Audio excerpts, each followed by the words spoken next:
Hello there, and good afternoon, good evening, or good morning, my fellow Crab Tribe followers. Today we're going to hit you with another rules video, this time talking about the what of the game, or what are these cards, what do they do, and what are they for. More specifically though, we'll talk about what are the card types, including their subtypes and supertypes. And before we get to the topic proper, I want to take a little tangent and clear up some possible confusion regarding Oracle texts and errata texts. So, some cards have changed over time, so that what it says on a physical card is not what it actually is, because they haven't reprinted it, or you're looking at an older version of that card. So, an example of this is this Toad. The name of it is Toad. That's in the name of the card. But officially, all the toads have been rewritten to be frogs. So that's just a thing that happened. I mean, usually it's to correct typos or something like that, but I guess sometimes they just straight up change the cards. And on that note, we'll just move on and talk about the topic at hand, cards and the card types. There are 7 major card types, and they include lands, creatures, artifacts, enchantments, planeswalkers, sorceries, and instants. And this is, by the way, going to serve as the outline, so if you want to jump ahead using the timestamps, you're free to do so. So you could divide these into 2 bigger categories, I would say. There are permanents that enter the battlefield and they stay on the battlefield until they are removed. And then there are non-permanents. Those would be the instants and sorceries that once their effect goes off, they immediately go to the graveyard. So land, creatures, artifacts, enchantments, and planeswalkers are permanents, and instants and sorceries are non-permanents. So if we look at the card itself, we can see in the middle there, that is where it tells you what type of card it is. So this is a creature. And more specifically, though, it is a zombie creature. And that we can tell by looking after the card type. So you look after or before to see super or the sub, super type, subtype. And the subtype is always after. Subtype is like a smaller division of the creature or the permanent type. So some of them actually even have 2 subtypes, like this Phantom Warrior. Phantom Warrior is both an illusion and a warrior. And creature types especially matter for cards that buff them up or debuff them. So they might have a theme going with certain spirits or certain warriors all together. And so that's subtypes. They're usually after, and they define the smaller category.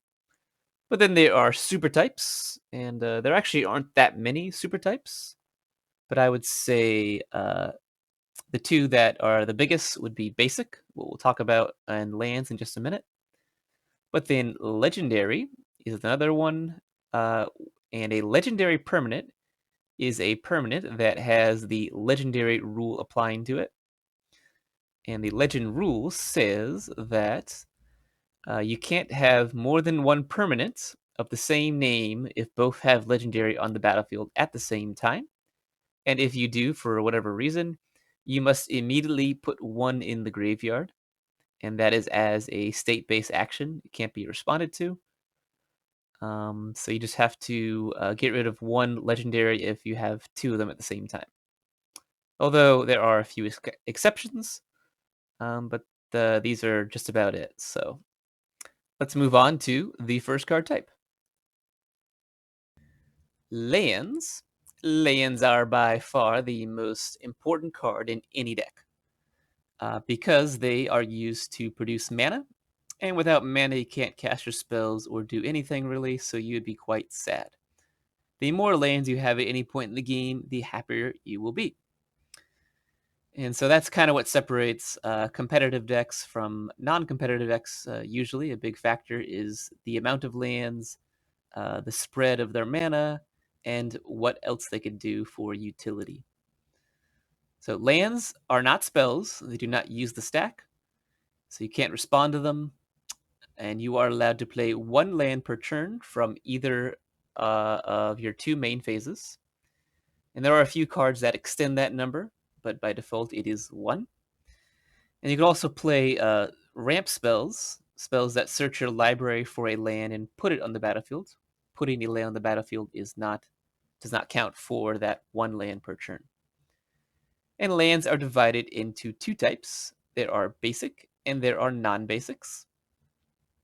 And the basic lands have the super type basic, and they have the subtype of one of the 5 mountain, forest, plains, island, or swamp.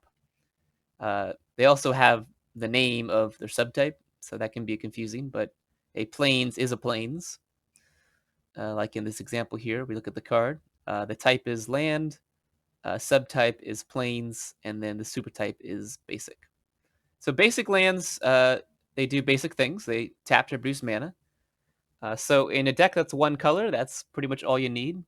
You could even use all basics in a 2-color deck if you didn't want to just flesh out and get non-basics, because non-basics can do a little bit more. Usually they can produce 1 of either color. Some can even produce 2 colors. Some have a utility effect, like letting you draw cards or having some kind of control ability. And they do not have a super type, usually. So the thing is, though, they have a balance because they try to balance the game a little bit. So each of them have an advantage, but they also have a disadvantage. Let's take an example here with the Timber Gorge. Timber Gorge, that's the name of the card, can tap to produce either green or red mana once per turn. But you'll also notice it says it enters the battlefield tapped. So you can't tap it again on the first turn because it already enters tapped. This is called a slow land because you have to wait a whole turn to use it. But then again, there are other lands that would be better. They're called fast lands, like this Carplusian Forest. It has, again, the advantage of 2 colors, but 2 colors immediately at the cost of 1 life instead of 1 whole turn. So all of those lands exist in every color combination. Those are called the pain lands. And they're all kind of different lands. They're called land cycles. There are bounce lands, life lands, storage lands, check lands, depletion lands, and so on. And they each have their own unique advantage and disadvantage.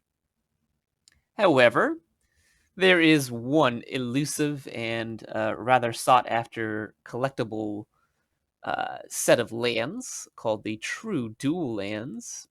And these have no downside, except I guess for the price, because you're going to have to bust the bank for them. That's because they were printed in the first few sets of Magic, and then Wizards quickly put them on a reserve list to protect their value, and they have never been reprinted. And they just enter the battlefield, and you can use 1 of either color right away. But it doesn't end there. True duels also have the subtypes of the 5 basic types without actually being basic lands themselves. So if something said search for a mountain, well, you could find this Badlands because Badlands is a swamp and a mountain, so that would count. And so you could get this land on the battlefield rather quickly in the right deck, and that gives players a huge advantage to have options of either color. There are other subtypes, though, for non-basics besides those 5 that you're used to from basics. And those would be like locusts, gates, layers, deserts, and then all of these Urza lands that work together. And certainly they have their uses, but they're not as relevant as the big 5 that we mentioned: island, swamp, plains, mountain, and forest. And there is another super type, however, and that is snow. And it also is also used for other permanents, but I'm going to talk about here with lands because snow is used to produce snow mana, snow lands. So there are some spells that require the use of snow lands. And the interesting thing, though, is that you can have two super types. You could have a basic snow forest or a basic snow mountain, like this snow-covered mountain. And you could search your library for a basic mountain, and you could search for this one if you just wanted a cool mountain, because it is a very cool mountain. And so these are typically, reserved to the wintry theme sets, not really used outside of that, like the recent Kaldhelm. And then there are some legendary lands, and these are quite powerful and do a number of different things. And the legendary rule applies to them. You can't have more than one of the same name if both have legendary out. Which I guess I should probably mention, I didn't mention yet, is that in most of the formats, you can only have 4 of each copy besides basic lands. So for the non-basics, you could only have 4 of them in your constructed deck. Except unless you were playing Commander, which is a singleton format, you could only have 1 of each non-basic land in your deck. So one of my favorite lands here, Dark Depths, doesn't produce any mana, and there are quite a few of those that don't produce any mana, but instead it has the option to produce a 20/20 creature with flying and indestructible, at the cost of 30 mana eventually, but there's some ways around that to get it out even sooner. So yeah, lands do all kind of things, and they are essential to every deck. Something you could do, I don't recommend it necessarily, but you could destroy people's lands. If it was targeted removal, it could be a little more understandable. But if you want friends, maybe reconsider whether you should do that every single game. Creatures. Creatures are your dudes that can attack or block during the combat phase of the turn. And they have a power toughness in the bottom right corner there, and the power represents the damage they would do, and the toughness, the damage they can take. And if a creature has 0 toughness for whatever reason, whether through combat damage, non-combat damage, or maybe having enough -1/-1 counters, they are sent to the graveyard. And so creatures are declared by players for attackers during the declare attacker step. They are declared as blockers by the defender during the declare blocker step. And you want to declare everything at once, so that way there is no confusion. And when you do declare a creature as an attacker, it is tapped as a cost, unless it has vigilance. And creatures cannot tap for any reason on the first turn they enter the battlefield unless they have haste. So you can't choose something to attack right away unless it has haste. So keep those 2 things in mind. Vigilance and haste are relevant for combat. And I figure this is kind of a good segue to talk about abilities, because creatures have a lot of abilities, and there are 3 types of abilities: static, activated, and triggered. Activated abilities are abilities that have a cost associated with them. So they could be tapping, they could be a mana cost, they could be discarding cards or sacrificing some permanents on the battlefield that you own, etc. And it's pretty easy to identify if something is a activated ability because it has a colon, and that separates the cost from the ability itself. And one card here I really like is called Training Grounds. It is one of the few cards in the game that reduces the mana cost of activated abilities. So that could be a good card to include in a deck around that theme.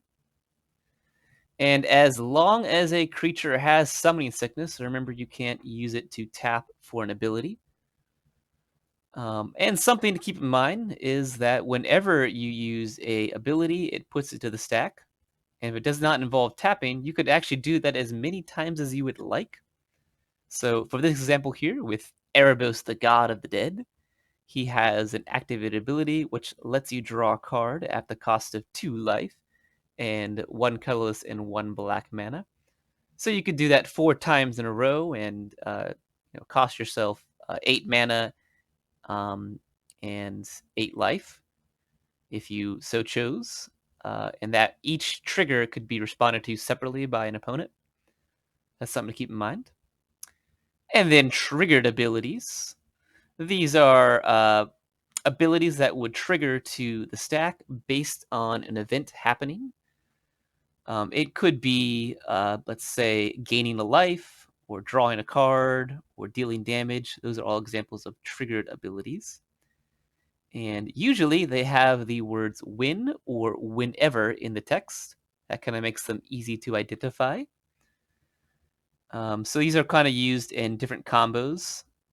Like you could imagine that if you were to, just gain 1 life, it sets off a chain of events, and you could win the game through different combos. That's typically how they're done with triggered abilities.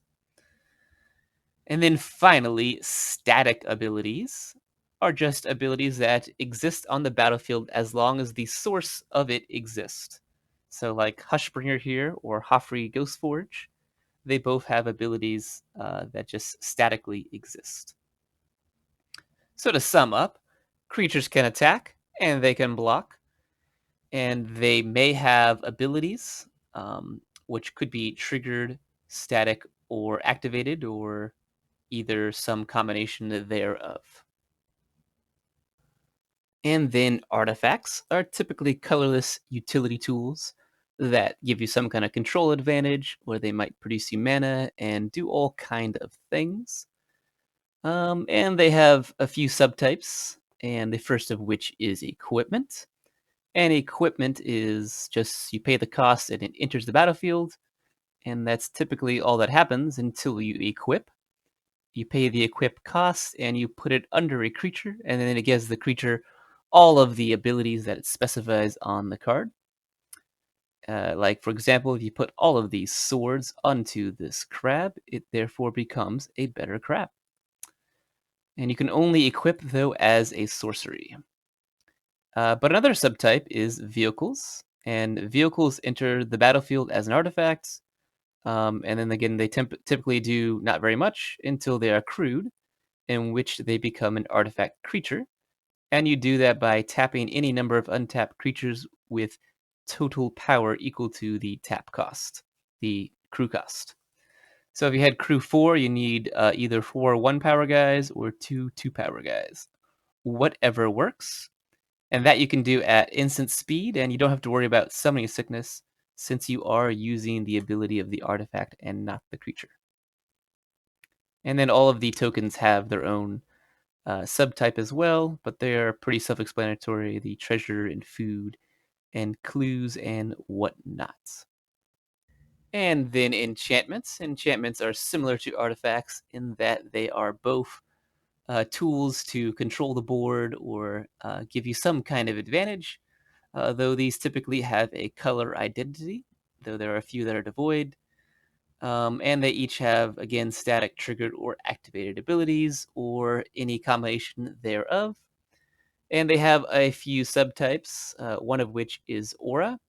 And auras are buffs or debuffs that are placed on permanents. So they could be creatures, they could be lands, they could be even other enchantments.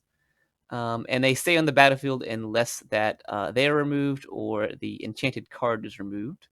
And they could be positive, they could be negative. Um, and so those are in auras. You can just buff up your creature or debuff an enemy creature. And then there are quite a few other ones, like curses, runes, sagas, shrines, cartouche, shards, and backgrounds.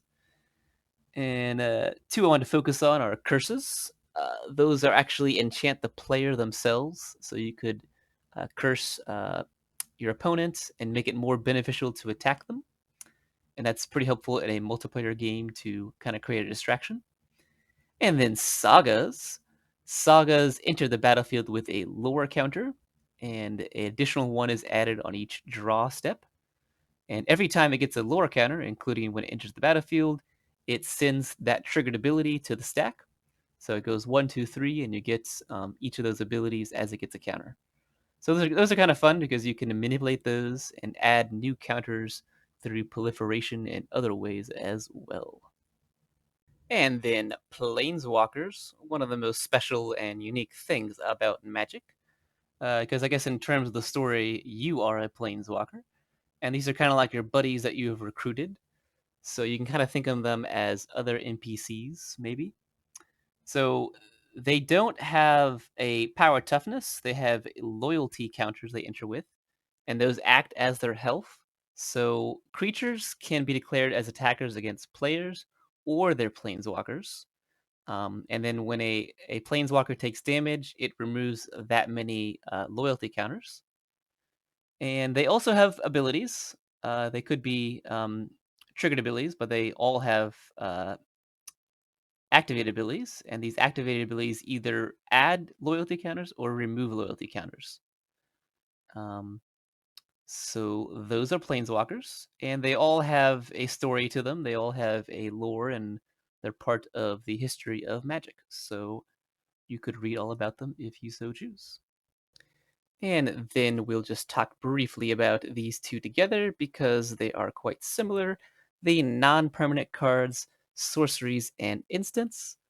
So sorceries are spells that do a wide range of things, and you can only cast them during your main phases when you have priority and the stack is empty. So nothing else is going on, and it's only your main phase, means they're quite limited in what you can do. Um, because you can't respond to something with a sorcery. It's only meant for your main phase when nothing else is going on. So they're not as good as instants, which you guessed it, you can do at instant speed or at almost any point in the game. And there are a few exceptions, like if something was cast with split second. But otherwise, you can have a back and forth with your opponents and try to see whose spell will go off first. And that could be done with counter magic, with a lot of blue spells. And you could do this through counter magic, countering someone's spell with counter spell, or copying it and doing different ways to manipulate the stack below you. So instants are the fun way to do that, responding to your opponents. And then each of these have subtypes, and one of which is arcane, and splice into the arcane is a keyword associated with it, where you could combine two of these spells into one effect by paying the splice into the arcane cost. And then trap cards are pretty simple. They have their mana cost reduced significantly if your opponent would do something, such as play a big creature, draw a card, or attack you. You could get a free spell out of that. Lessons you can get from outside the game, from your sideboard. If you would first play a learn spell, that one is a new one from Strixhaven.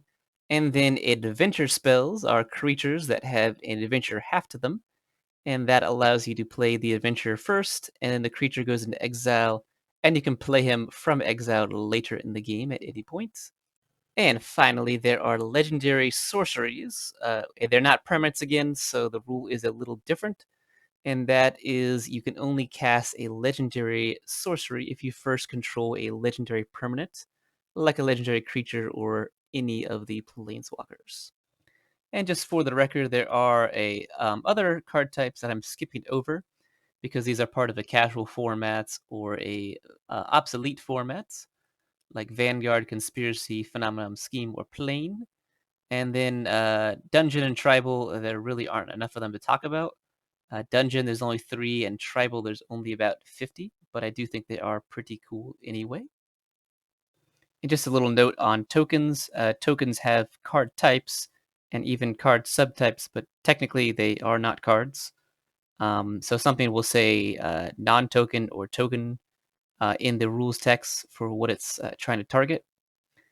And so, yeah, that is basically all of the 7 card types and some miscellaneous information about their subtype and supertype. So I hope you found this useful and you can use this information in your next game.